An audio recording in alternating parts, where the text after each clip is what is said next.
Hello friends, welcome है आप सभी का आपके इस कृष्णा आर्ट्स एजुकेशन चैनल में, जो केवल और केवल बोर्ड एग्जाम की तैयारी करवाने के लिए बनी है। इसलिए इस चैनल को आपने अभी तक सब्सक्राइब नहीं किया तो इस चैनल को सब्सक्राइब कर दें और साइड के बेल नोटिफिकेशन को प्रेस कर दें, ताकि हमारी वीडियो का लेटेस्ट नोटिफिकेशन आप तक सबसे पहले पहुंच सके। और अगर आप हमारे इस यूट्यूब चैनल पर नए हैं तो आप टेलीग्राम चैनल को भी ज्वाइन कर लें। टेलीग्राम चैनल का लिंक डिस्क्रिप्शन में भी दिया हुआ है और आप टेलीग्राम एप्लीकेशन में कृष्णा आर्ट्स एजुकेशन चैनल को सर्च करके भी ज्वाइन हो सकते हैं, क्योंकि इस चैनल का जो भी स्टडी मटेरियल आपको प्रोवाइड किया जाएगा वो टेलीग्राम चैनल के माध्यम से किया जाएगा। और स्टडी मटेरियल के अलावा भी आपको टेलीग्राम चैनल पर क्विज और प्रैक्टिस करवाया जाएगा, इसलिए आप टेलीग्राम चैनल को अवश्य ज्वाइन कर लें। तो चलिए इस क्लास में आगे की ओर बढ़ते हैं। इसमें हम आपको क्लास 10th का इंग्लिश का crash course 500 plus important objective questions with question bank का पार्ट 2 करवाने वाले हैं। हमने आपको बताया कि हम इस क्रैश कोर्स में आपको टोटल 10 क्लास कराएंगे, और अगर आपने अभी तक इंग्लिश सब्जेक्ट में कुछ भी नहीं पढ़ा है, लेकिन सिर्फ इस 10 क्लास को अटेंड कर लेते हैं, तो आप 100% इंग्लिश के एग्जाम में अच्छा स्कोर कर पाइएगा। और अगर आपने इसका पार्ट 1 नहीं देखा है तो आप डिस्क्रिप्शन में दिए गए लिंक इंग्लिश क्रैश कोर्स की प्लेलिस्ट में जाकर इसके फर्स्ट पार्ट वाले वीडियो को भी जरूर देख लें। तो चलिए इस पार्ट 2 में सेकेंड क्लास में आगे की ओर बढ़ते हैं। इसमें हमारा पहला क्वेश्चन है, he prohibited me blank going to movie. अगर आपको इन सभी क्वेश्चंस का आंसर पता है, आपने पहले से पढ़ा हुआ है, अगर आपको ये प्रीपोजिशन वगैरह आता है, तो आप इन क्वेश्चंस का आंसर कमेंट सेक्शन में देते हुए चलिएगा। और अगर आपके लिए क्वेश्चन नया है, आपने कभी नहीं पढ़ा है, तो आप इन क्वेश्चंस को अच्छे से समझते हुए और याद करते हुए चलिएगा।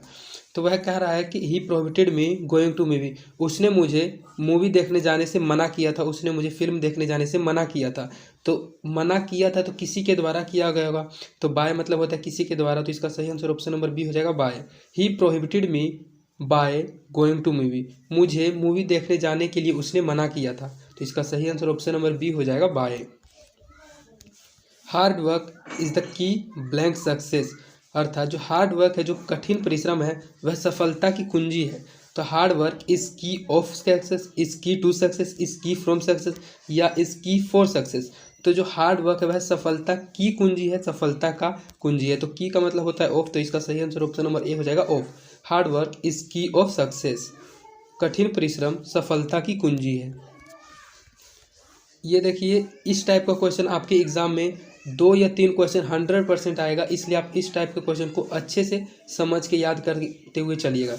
यह जो क्वेश्चन है इसमें आपको करेक्ट स्पेल देखना है कि कौन सा स्पेलिंग सही है। तो इसमें प्रोग्रेस है, प्रोग्रेस का मतलब होता है उन्नति करना, तो प्रोग्रेस का स्पेलिंग कौन सा सही है, ए वाला, बी वाला, सी वाला या फिर डी वाला। तो इस टाइप के क्वेश्चन के लिए आपको डिक्शनरी पढ़ने की कोई ज़रूरत नहीं है, आप सिर्फ जो क्वेश्चन हम कराते हैं उन्हीं क्वेश्चन के स्पेलिंग को ध्यान रखिएगा, और इन्हीं में से कोई ना कोई क्वेश्चन एग्जाम में जरूर आ जाएगा। और आप सिर्फ करेक्ट स्पेल्ड को अच्छे से बना देंगे तो आपका 2 या 3 नंबर एग्जाम में इसी से बन जाएगा।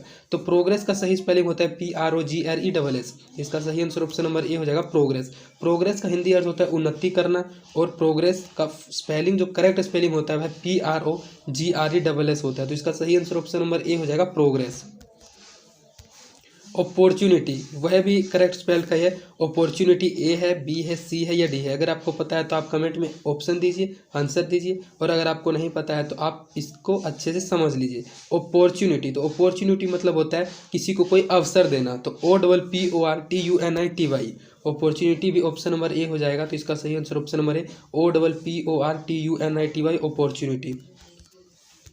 अडेप्टेड, अडेप्टेड मतलब होता है किसी को सहारा देना, किसी को गोद लेना। तो अडेप्टेड होता है स्पेलिंग ADAPTED, यहाँ AAPATD है तो यह भी गलत हो जाएगा। ये तो अडेप्टेड हो गया, ये भी गलत। ये अडेप्टेड है, ये एडिप्टेड है, तो आप ऐसे भी अंदाजा लगा सकते हैं। अडेप्टेड, अडेप्टेड होता है ADAPTED, तो इसका सही आंसर ऑप्शन नंबर सी हो जाएगा, adapted is the correct spelling. Sympathy, स्वयंपैथी मतलब होता है किसी पर दया दिखाना, दयालुता भाव को रखना। तो सिंपैथी होता है स्वयंपैथी, स्वयंपैथी का स्पेलिंग होता है SYMPATHY। सिंपैथी है, यह गलत हो जाएगा, यह भी सिंपैथी, यह भी गलत हो जाएगा, सिंपैथी यह भी गलत हो जाएगा। स्वयंपैथी का जो सही स्पेलिंग होता है वह SYMPATHY होता है, तो इसका सही आंसर ऑप्शन नंबर डी हो जाएगा, स्वयंपैथी। इसके बाद आपका कुछ क्वेश्चन ट्रांसलेशन भी जरूर आएगा एग्जाम में, इसलिए आपको कम से कम 5 ट्रांसलेशन अच्छे से ध्यान में रखना है। 5 ट्रांसलेशन आपके एग्जाम में जरूर आएगा, और अगर आप सिर्फ मीनिंग पर फोकस कीजिएगा, मीनिंग को अच्छे से याद रखिएगा, तो आप 100% एग्जाम में ट्रांसलेशन भी बना दीजिएगा। तो कहा जा रहा है दरवाज़ा बंद करो, अर्थात शट द डोर। सिंपल से सेंटेंस है, पूर्ण विराम लगा हुआ है, तो सिंपल से इसका आंसर होगा शट द डोर, इसका सही आंसर ऑप्शन नंबर ए हो जाएगा, दरवाज़ा बंद करो, शट द डोर। रोगी को बचाया नहीं जा सकता है। जो रोगी है, जो पेशेंट है, रोगी का इंग्लिश में अर्थ होता है पेशेंट और बचाया होता है सेव्ड और नहीं जा सकता है कैन नॉट बी। तो रोगी को बचाया नहीं जा सकता है, saved can not B the patient, save can not the patient, the patient can not be save, patient must be saved. यह तो बिल्कुल ही गलत हो जाएगा कि पेशेंट को बचाया जा सकता है। यह लिखा हुआ रोगी को बचाया नहीं जा सकता है, या फिर the patient would not be saved. तो रोगी को बचाया नहीं जा सकता है, तो ये इसका जो सही आंसर हो जाएगा option number B, the patient can not be saved. यहाँ सेव नहीं सेव ही होगा, the patient can not be save, रोगी को बचाया नहीं जा सकता है। तो इसका सही आंसर ऑप्शन नंबर बी हो जाएगा। सड़क के दोनों ओर पड़े थे, यहाँ पड़े नहीं, यहाँ पेड़ होगा कि सड़क के दोनों ओर पेड़ थे। तो ये थे है भूतकाल का सेंटेंस है, पास्ट सेंटेंस है, तो आपको इसमें पास्ट सेंटेंस देखना है। तो both sides of the road were trees, all side of roads were trees were there inside be side road, और 30 यहाँ देयर होना चाहिए था, there were trees on either side of the road. तो सड़क के दोनों ओर पेड़ थे, तो दोनों ओर में यूज होता है बोथ, तो बोथ ऑप्शन नंबर ए में है, तो इसका सही आंसर ऑप्शन नंबर ए ही हो जाएगा। Both sides of the road, सड़क के दोनों ओर वर ट्रीज अर्थात पेड़ थे, तो इसका सही आंसर ऑप्शन नंबर ए हो जाएगा। Both sides of the road were trees. हम लोग मैच जीत सकते हैं, हम लोग मैच को जीत सकते हैं। जब आप कोई मैच खेलते हैं तो आप सभी मिलकर कहते हैं कि हम लोग इस मैच को जीत सकते हैं। तो हम लोगों का जो इंग्लिश अर्थ होता है वह वी होता है, तो द मैचेस कैन बी वोन गलत हो जाएगा, मैचेस वर वोन यह भी गलत, मैचेस जीता जा सकता है गलत हो जाएगा, मैचेस मस्ट बी विन यह भी गलत हो जाएगा। हम लोग मैच जीत सकते हैं अर्थात we can win the match, we का मतलब होता है हम लोग, विन का मतलब होता है जीत सकते हैं, और द मैच जीत सकते हैं। तो इसका सही आंसर ऑप्शन नंबर डी हो जाएगा, हम लोग मैच जीत सकते हैं, we can win the match.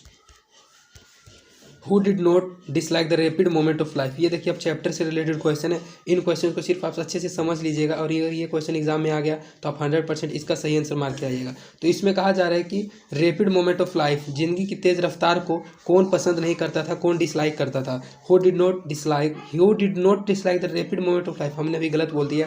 Question यह है कि कौन जिंदगी की तेज रफ्तार को डिसलाइक नहीं करता था अर्थात लाइक करता था, पसंद करता था।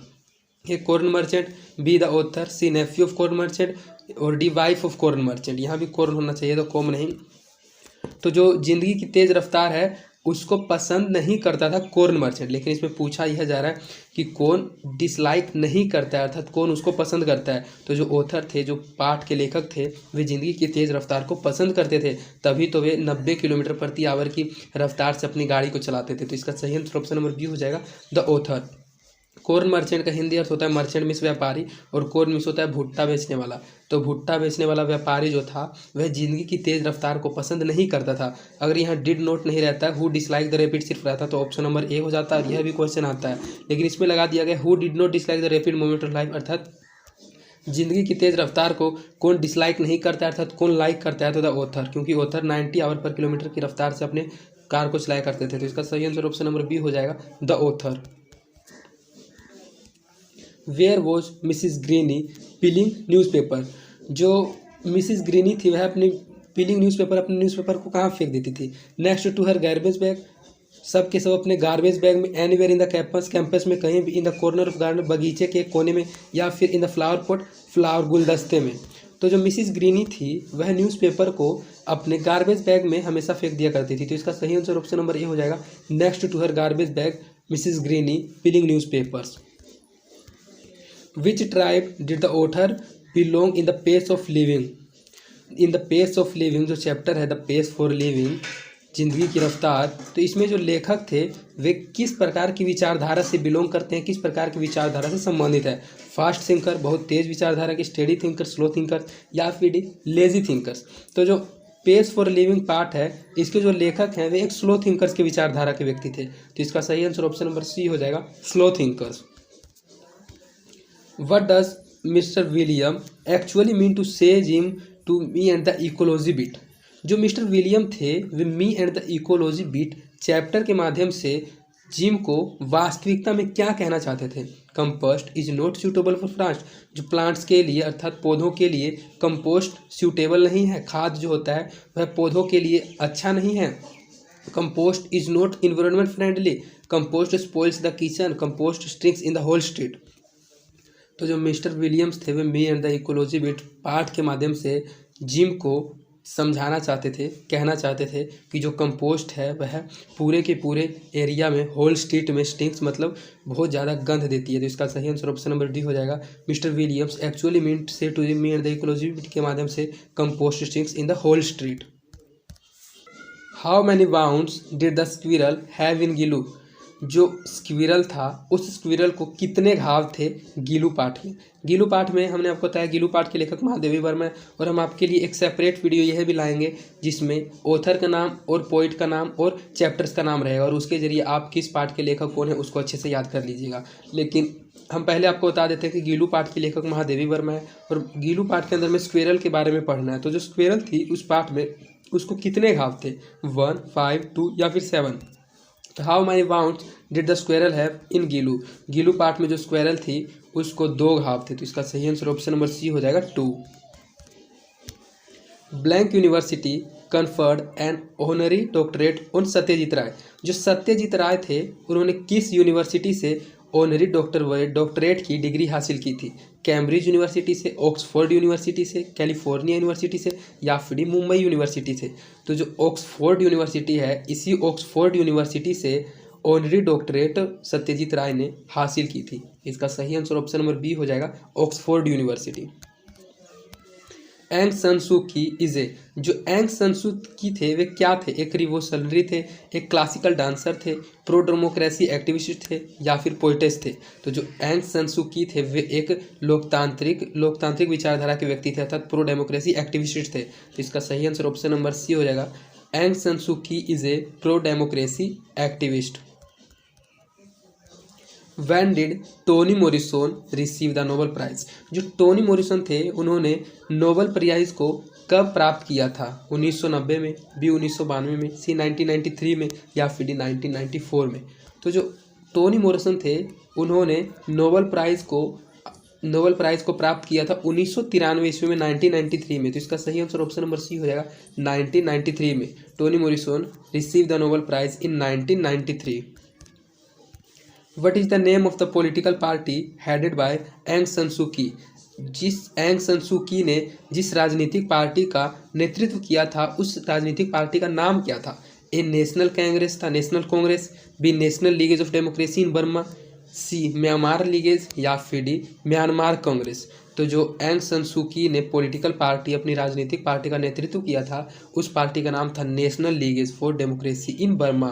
तो इसका सही आंसर ऑप्शन नंबर बी हो जाएगा। एंग सन सू की, what is the name of, जो नेम था एंग सन सू की के पॉलिटिकल पार्टी का जिसका नेतृत्व एंग सन सू की ने किया था उसका नाम था national ligase for democracy in Burma.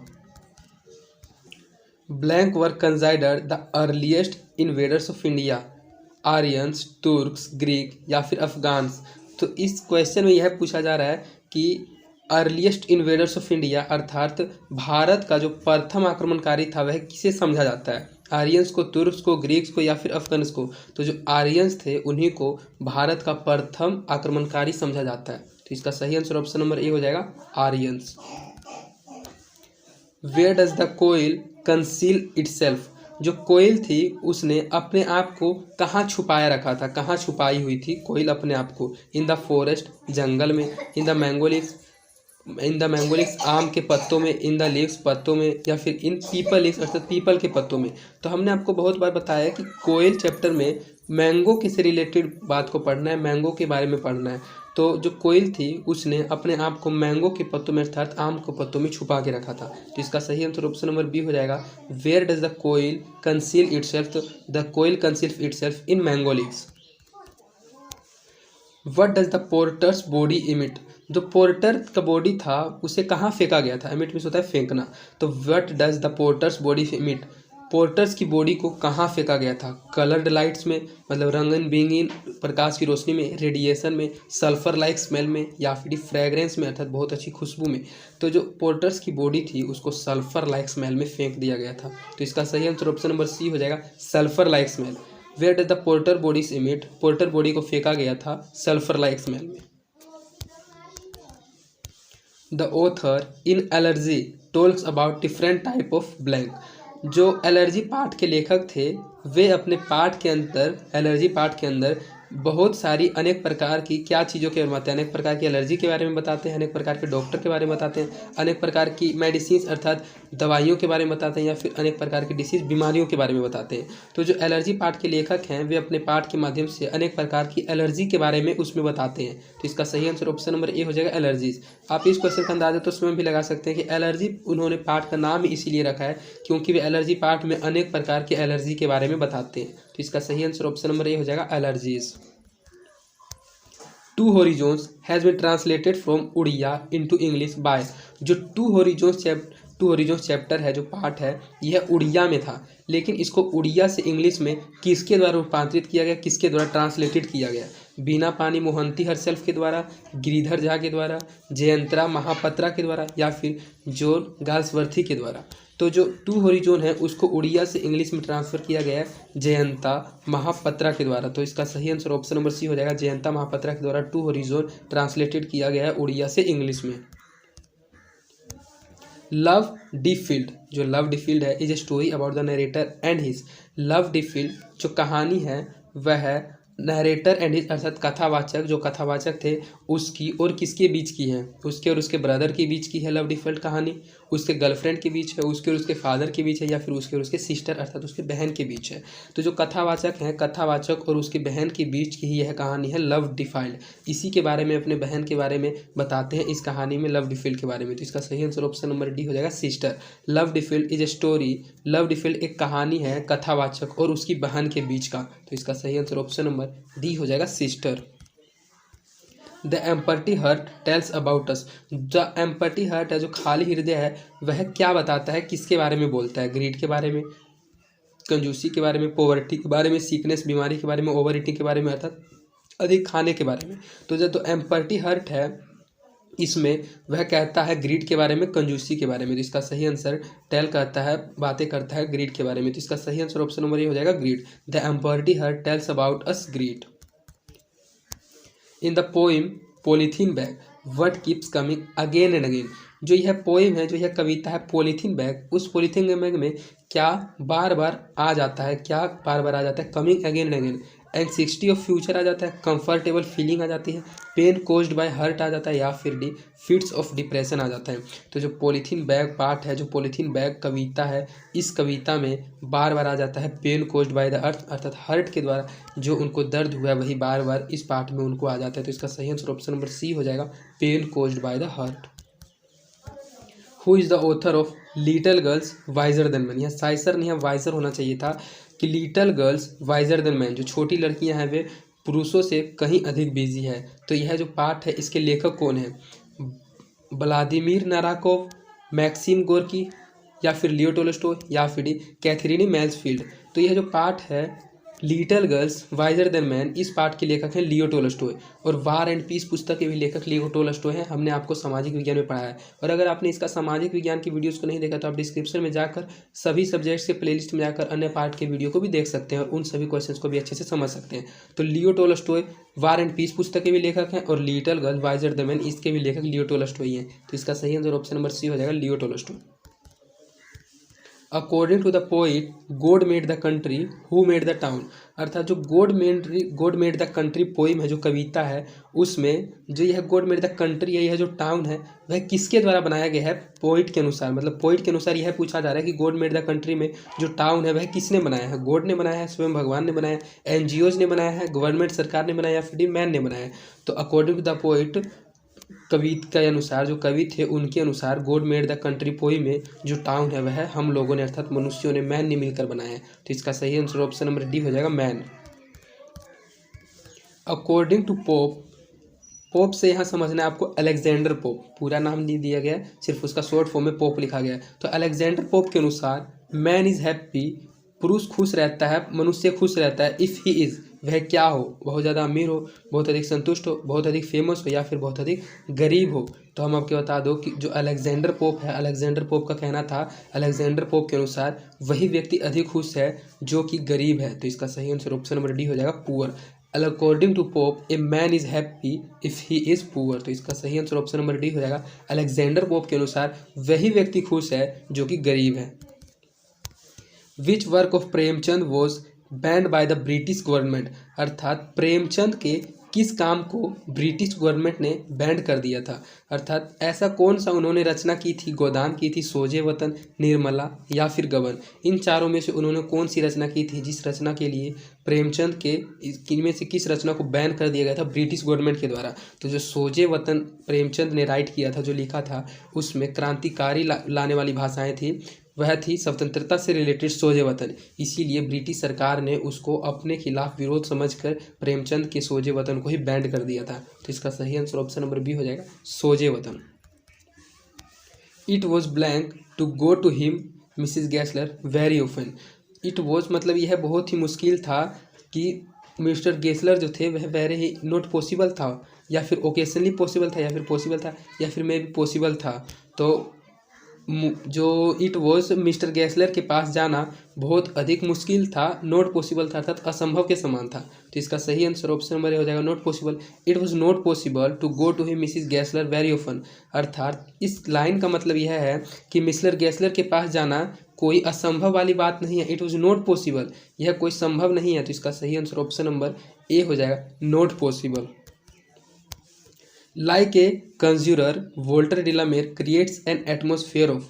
कंज्यूरर मतलब होता है, लगता है जादूगर, जोकर। तो अर्थात जादूगर के अनुसार वोल्टर डिलामेर जो थे, ये एक कवि का नाम दिया गया। तो लेखक के अनुसार, वोल्टर डिलामेर के अनुसार, उन्होंने ऐसा कौन सा एटमोसफियर, कौन से वातावरण को क्रिएट कर दिया था, ला दिया था। मिस्ट्री जैसे वातावरण को, टाउन जैसे वातावरण को, स्कूल जैसे वातावरण को, या फिर कंट्री जैसे वातावरण को। तो जादूगर के अनुसार वोल्टा डिलामेर क्रिएट्स करते हैं at an atmosphere of mystery, अर्थात वे एक रहस्यमयी वातावरण का निर्माण कर देते हैं। वोल्टा डिलामेर जादूगर के अनुसार यह पसंद किया जाता है। तो इसका सही आंसर ऑप्शन नंबर हो जाएगा, mystery. Like a conjurer Walter de la Mare creates an atmosphere of mystery.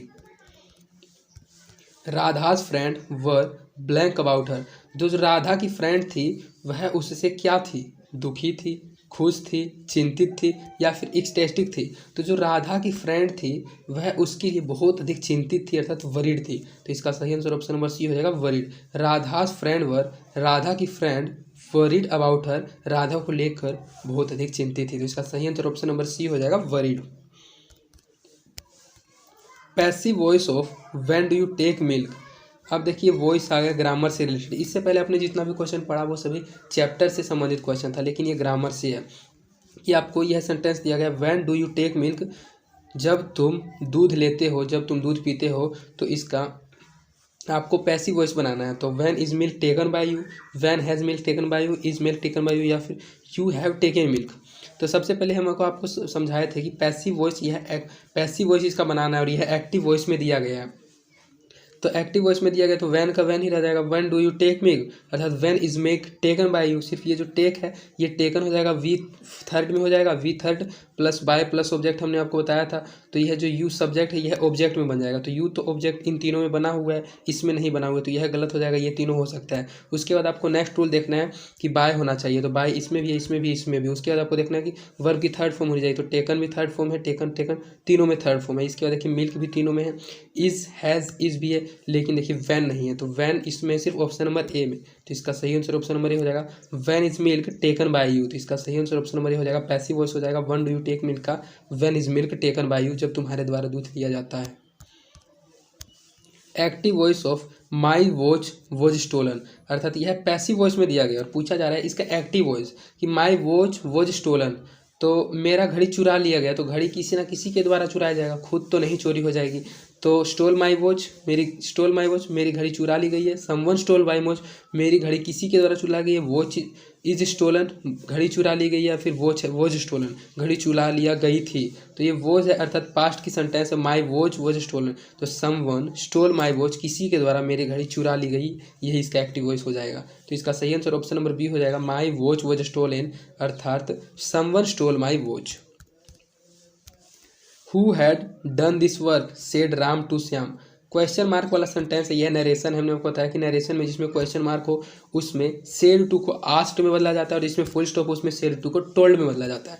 तो इसमें सेड टू को आपको सिंपली आस्क्ड में बदल देना है, क्योंकि क्वेश्चन मार्क है। तो राम सेड टू श्याम, तो सबसे पहले Ram asked Shyam, Ram asking Shyam, Ram has asked him, Ram will ask him. ये तो तीनों फर्स्ट रूल के अनुसार आप समझ गए हो कि आस्क्ड सिर्फ चेंज होगा, तो ऑप्शन नंबर ए ही सही हो जाएगा। Ram asked Shyam who had done that work, और जो दिस होता है यह डेट में चेंज हो जाता है, तो डेट भी देखिए इसी में चेंज हुआ, बाकी किसी में डेट का भी कोई प्रयोग नहीं है। तो तीनों चारों रूलों के अनुसार ऑप्शन नंबर ए ही सही हो जाता है। तो इसका सही आंसर ऑप्शन नंबर ए हो जाएगा। Ram asked Shyam who had done that work, Ram ने श्याम से पूछा कि उसके काम को किसने पूरा कर दिया।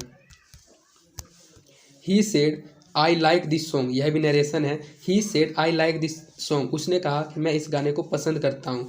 तो ही सेड को सेड के बाद टू रहे तो अब हम लोग को बताया कि टोल्ड या आस्क में बदलना है। केवल सेड हो तो केवल सेड ही रह जाएगा, तो केवल सेड है तो केवल सेड रह जाएगा। तो देखिए केवल सेड तो ऑप्शन नंबर बी में ही है, तो इसका सही आंसर ऑप्शन नंबर बी हो जाएगा। He said I like this song, और इससे पहले ही क्वेश्चन में हमने आपको बताया कि जो दिस होता है वह नरेशन में डैट बन जाता है। तो देखिए बाकी सभी ऑप्शन में दिस है, दिस है, दिस है, ए, सी और डी, तो ये तीनों की तीनों गलत हो जाएगा। सिर्फ और सिर्फ इसी में दिस को डैट में परिवर्तन किया गया। तो आप पीछे वाले रूल से देखें या फिर आप शुरू वाले रूल से देखें कि सेड सेड ही रहता है और दिस डैट में चेंज हो जाता है। तो इसका सही आंसर ऑप्शन नंबर बी हो जाएगा। He said that he liked that song. I blank since last evening, it blank since last evening, मतलब आखिरी शाम को, अभी शाम को, आखिरी शाम को, कुछ शाम पहले सिंस क्या हो रहा था, is raining, it is raining, it has been raining, it will raining, या फिर इट रेन्स। तो इट के साथ हमेशा हैज़ लगता है, तो it has been raining since last evening. तो इसका सही आंसर ऑप्शन नंबर बी हो जाएगा। It has been raining since last evening. Have you blank her, मतलब क्या तुमने उसको देखा। Have you seen her, have you see her, have you saw her, या have you will see her. तो will सी तो बिल्कुल ही नहीं होगा। हैव है तो हैव के अनुसार यहाँ यू के साथ सी लग जाएगा, वर्ब की थर्ड फॉर्म। तो इसका सही आंसर ऑप्शन नंबर सी सा सीन होता है, तो ऑप्शन नंबर बी हो जाएगा seen. Have you seen her, क्या तुमने उसको देखा। I saw him blank for you, मैंने उसको देखा कि वह तुम्हारे इंतजार में खड़ा था, तुम्हारे इंतजार में था, वेटेड फॉर यू। तो waited for you, will wait for you, wait for you, waiting for you. तो आई सो हिम वर्ब की सेकंड फॉर्म है सी सा, तो वर्ब की सेकंड फॉर्म के अनुसार इसमें वर्ब की सेकंड फॉर्म ही होगा। तो आई सो हिम, जब भी V2 यहाँ आता है तो हिम के बाद भी V2 ही आएगा। तो I saw him waited for you, तो वेटेड हो जाता है वर्ब की सेकंड फॉर्म। तो इसका सही आंसर ऑप्शन नंबर हो जाएगा वेटेड। आपको वर्ब भी याद रखना बहुत जरूरी है कि सी सा सीन होता है good better, good goods better होता है। इस टाइप का जो वर्ब होता है उन सभी वर्ब को आपको याद रखना होगा। तो उसी कारण जो सो है यहाँ वर्ब की थर्ड फॉर्म है, उसी कारण यहाँ ब्लैंक में भी वर्ब की सेकंड फॉर्म आ जाएगी वेटेड। तो he so him waited for you. They were invited blank lunch, उन्होंने मुझे, उनके द्वारा मुझे आमंत्रण किया गया। They were invited for lunch, they were invited of lunch, they were invited on lunch, they were invited by lunch. तो उनको लंच में आमंत्रण किया गया, तो ऑन लंच हो जाएगा क्योंकि लंच में आमंत्रण किया गया। तो इसका सही आंसर ऑप्शन नंबर बी हो जाएगा on. They were invited on lunch. He is blank his office at, वह ऑफिस एट है हो जाएगा, इन हो जाएगा, ऑन हो जाएगा वह। तो अगर किसी कमरे के अंदर, किसी ऑफिस के अंदर बात किया जाए कि आप उस ऑफिस के अंदर है, वह उस कमरे के अंदर है, तो इन का यूज होता है। तो इन ऑप्शन नंबर बी में है, तो इसका सही आंसर ऑप्शन नंबर बी हो जाएगा। He is in his office, वह अपने ऑफिस के अंदर है, तो इसका सही आंसर ऑप्शन नंबर बी हो जाएगा इन।